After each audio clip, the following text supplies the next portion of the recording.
நாங்கள் இன்றைக்கி அரசகேசரி கோவில் கும்பாபிஷேகத்துக்கு போயிருந்தோம். உள்ளே போக முடியல, கோவில் உள்ளே போக முடியல. கூட்டம் பயங்கர கூட்டமாக இருந்தது. இன்றைக்கி கோவில் உள்ளே போக முடியாது, இப்போ போக முடியாது. அதனால் நாங்கள் வெளியே இருந்தே கும்பாபிஷேகத்தை பார்த்துட்டு அப்படியே ரிட்டன் ஆகிட்டோம். நாங்கள் வரும்போது இந்த மாதிரி தாம்பூல பை ஒன்று கொடுத்தாங்க. இது உள்ளே என்ன இருக்குன்றது பார்க்கலாம் வாங்க. இது உள்ளே பார்த்திங்கன்னா ஒரு ஜூஸ் பேக்கெட் கொடுத்துருக்காங்க, அப்புறம் ஒரு ஆரஞ்சு கொடுத்துருக்காங்க, அப்புறம் ஒரு வாட்டர் பாட்டில் கொடுத்துருக்காங்க, குட்டி வாட்டர் பாட்டில் கொடுத்துருக்காங்க.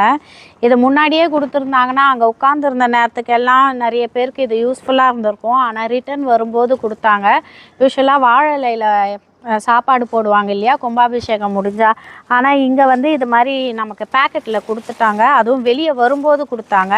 இதில் என்ன இருக்குதுன்னு பார்த்தீங்கன்னா புளி சாதம் இருக்குது, ஒரு பாக்ஸில் புளி சாதம் கொடுத்துருக்காங்க. அப்புறம் இது மாதிரி நமக்கு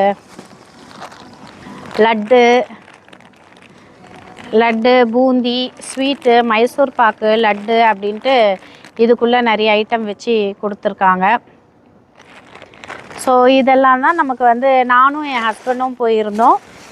இதுதான் நமக்கு கும்பாபிஷேகத்தில் கொடுத்தது. சிறப்பாக இன்றைய சண்டே காலையிலேயே ஒரு பாசிட்டிவ் வைப்ஸோடு ஸ்டார்ட் ஆகிருக்கு. அடுத்து ஒரு நல்ல வீடியோவில் பார்க்குறேன். பாய்.